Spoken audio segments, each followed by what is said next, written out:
Hey Mini enthusiasts, how you doing? Welcome back. I hope you're well and I hope you're having a great day. In today's video, we are back on PL, my Rover Cooper Sport 5 Mini. And if you remember back to around about April time, I done a rear end restoration on this car, replacing the rear valance, repairing part of the boot floor and replacing that bottom boot hinge panel. It was quite involved and it turned out really well. It still looks fantastic today. And at the time, I was so pleased with that outcome, how it went, I thought I would treat the car to a bit of a present. So like I say, this car doesn't get much love actually. I hardly ever use it and it occasionally gets some work done. So I thought I would treat it to a luxury bespoke boot kit. And I only had one person in mind to make that boot kit for me. That was Stitched Up Interiors, Peter Parker. I've used him before to make the boot kit for Project Sprout and I was super impressed and pleased with how that turned out. Now, I just must caveat quickly that it does take time to do this. So Pete quotes sort of 4 to 6 weeks on his website. That would be for a standard boot kit. I had some customization done to make this unique, which I'll show you in a moment. It looks absolutely superb. And that obviously took a little bit longer, which is why we're installing it now. So let's start by having a look at what is currently fitted on the car. So the back end is still looking just as good and just as fresh as the day I painted it. It's still looking absolutely superb actually. So I'm very pleased with that. Now this does already have a boot kit fitted. As you can see, it's very plain, nothing special to it at all. This bit here has always been a little bit saggy and looks a little bit naff. So, like I say, I thought it was time to upgrade and treat the car to something special. So here we go. Let me go in close and I can show you some details. So this is the kit as it comes from Stitched Up Interiors. We've obviously got our baseboard here. It's got a pull-out section so you can still get to your battery in the car. We've got the backboard, the 2 side pieces and the tank cover here. You will see, hopefully it will show up on the video, the stitching is purple on the outside, white in the middle, and then as a nice little touch as well, on these bits here, the stitching is actually braided purple and white, so it looks really cool. You get these luggage protection pieces here, so if you're putting stuff in there, you're not damaging the base, and yeah, it just looks really awesome. On the boot board itself, again, we've got the Union Jack pattern, and these are actually small bags. They are clipped onto the back, so you can unclip them as you want, and that becomes a little tote bag, carry your cleaning gear in, and you can clip it back on to the back of the boot panel for security. So it's relatively easy and straightforward to fit. That's going to look awesome in the car. I'll show you now what steps are required to fit it. So you can fit this kit yourself at home, doesn't really take any tools, just a little bit of patience, be careful because you don't want to damage it. And yeah, the outcome will be absolutely awesome and really uplift your Mini. Obviously pricing wise, prices vary depending on what you have done, what level of customization, and I'm sure prices will change. So I will stick a link down in the description for Stitched Up Interiors. Get yourself over there and have a look at what's on offer. So obviously step number 1 is removing the old boot kit. That won't take too long at all. I can't remember where I got this boot kit from. It's not going to go to waste though because I shall fit it in the Mini City.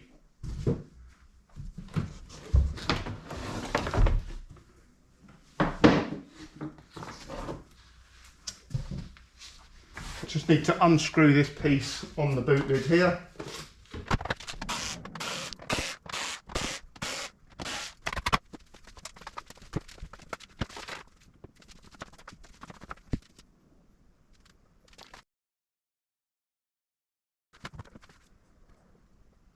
Once everything is out, the first thing we're going to do is fit the boot backboard. It goes in with that cutout here, so it just stops it drooping down on one side.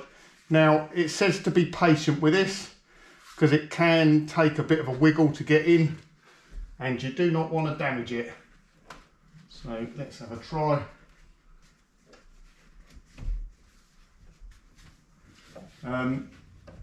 I have 6x9 speakers. That just adds a little bit more complexity because you've got to get around them as well.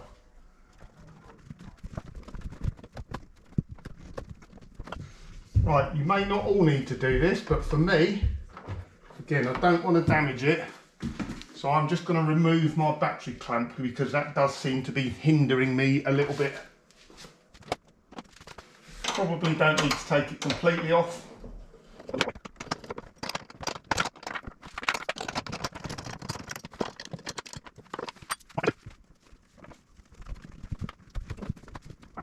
Do you know what? I'm going to remove the battery as well. So yeah, I guess depending on what battery you've got on there.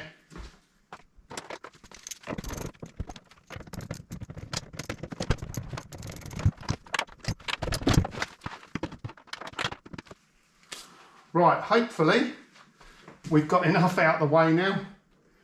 Now when I've done this on Sprout, I never had to remove the battery, but you know, all minis are different, aren't they?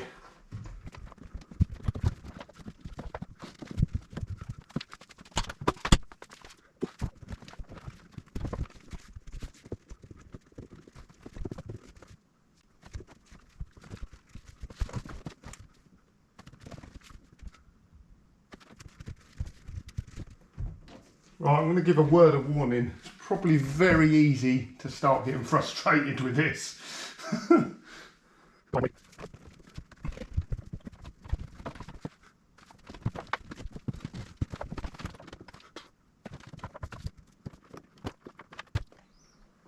Right then, washer bottle coming out as well. And I've got a sweat on already. I think I'm going to remove that 6x9 speaker on this side as well. So yeah, bit of a faff, but like I say, no two minis are ever the same. Yeah.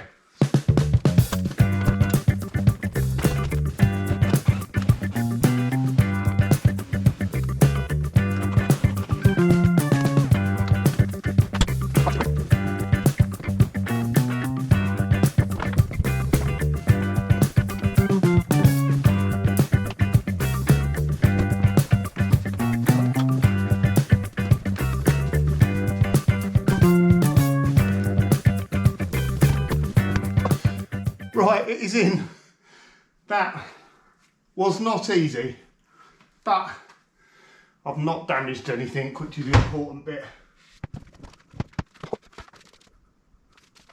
Right, the next bit, you can now put the battery and the spare wheel back in again.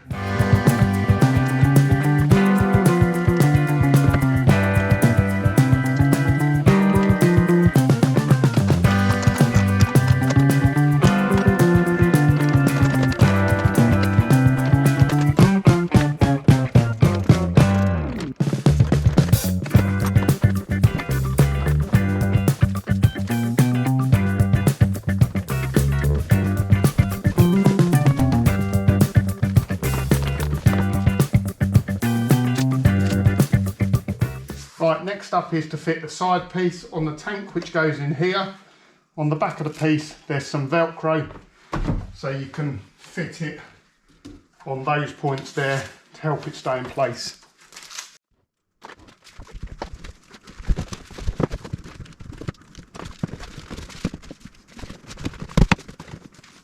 Right, so the next piece in the jigsaw is you're meant to get it up flush against these brackets inside here and then Velcro on the back.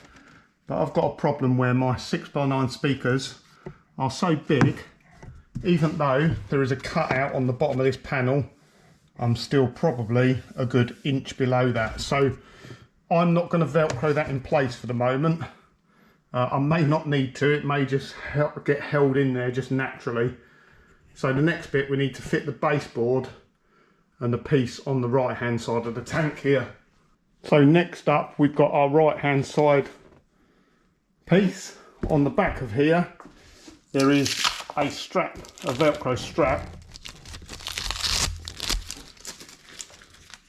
And that Velcro strap is there to align on there like that. So what happens is this Velcro strap goes on where your boot check strap is here. So I'll need to get the screwdriver out and fit that in there. You'll probably find you have to temporarily remove the boot light switch as well, just to give you a bit more space.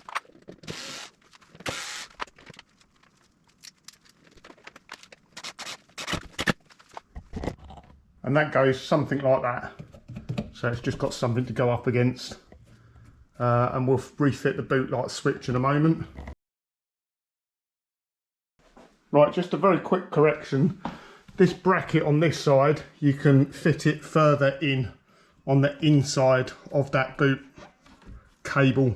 It just fits it in a little bit more snugly round there, so you don't get as big a gap. So you will actually see, I've corrected that afterwards. So now we need to slide in the base unit.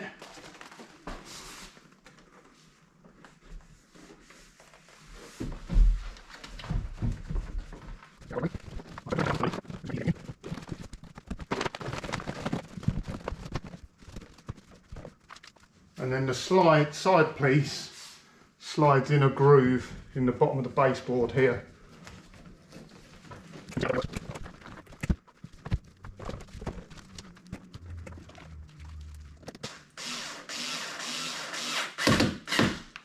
Now my boot switch isn't currently functional because it's broken, but there should be a wire to go up on the boot switch which you can run up the back there. Then the final piece on the inside is this, which covers the back of the tank here. Nice and flexible. It's got Velcro on there and it Velcros directly onto this panel via a couple of brackets. So again, you need to be careful with it.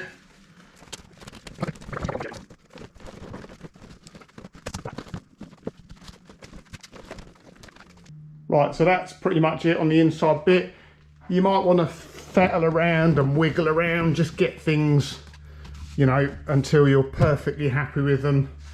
Make small adjustments, make sure you don't get any gaps or anything like that.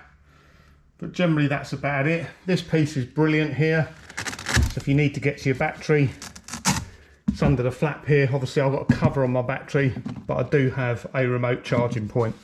So that is very, very useful.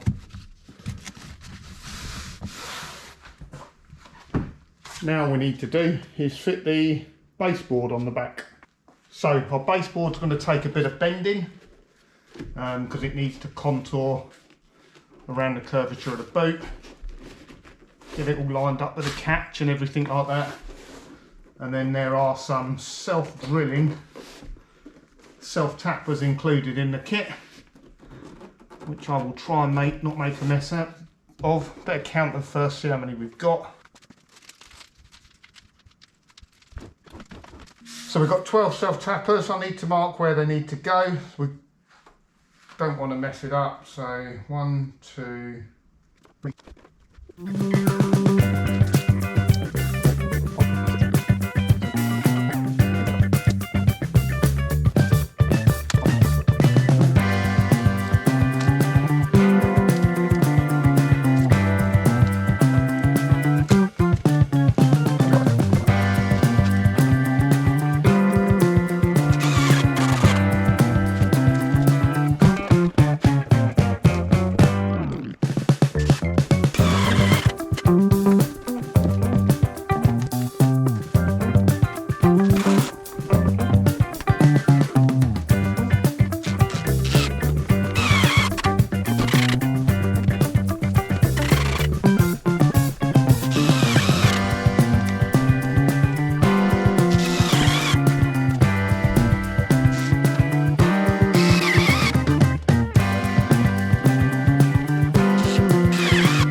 Right, and there we go.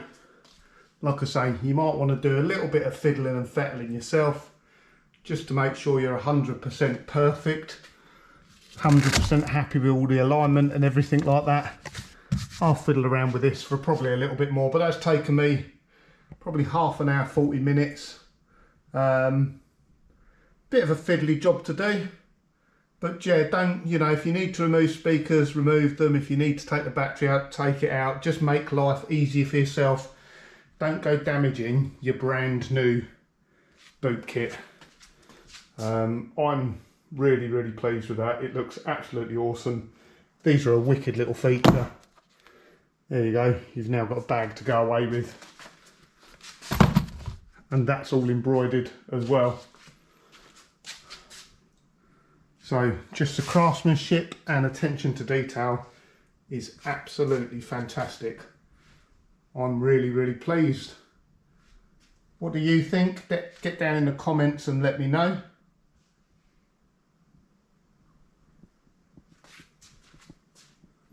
And the final instruction says, number 6, go out for a drive with friends and make numerous excuses to open the boot looking for imaginary items.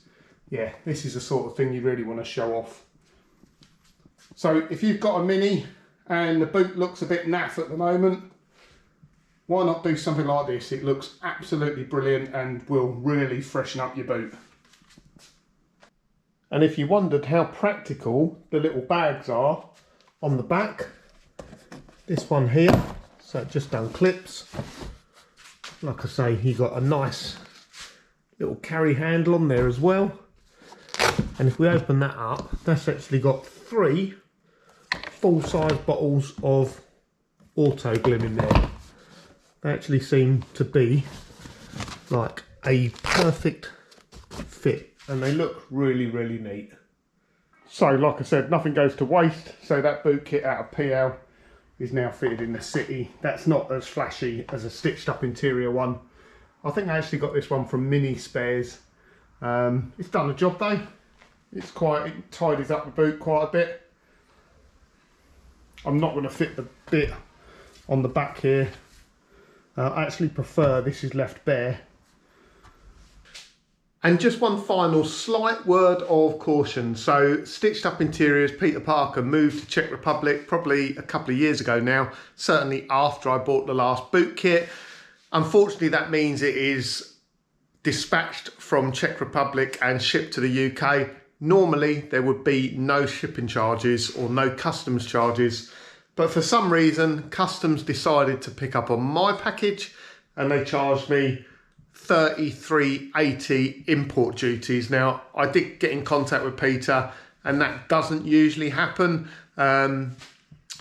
Customs didn't give any reason why they charged that, no sort of proper explanation. I just got a invoice off FedEx. So yeah, just something to be mindful of, but I'll be honest, I was a little bit disappointed originally, but when the kit arrived here, I opened up and I looked at it, I soon forgot that disappointment and I was absolutely delighted in the boot kit because it is flipping awesome. So I hope you enjoyed today's video. This boot kit is absolutely awesome. Please check out Stitched Up Interiors because the quality of craftsmanship is absolutely brilliant. Really nice, custom bespoke kit. I'm super pleased. If you enjoyed this video, please remember to give it a thumbs up. If you're not a subscriber, please do consider subscribing and I will catch you again on the next one. Cheers.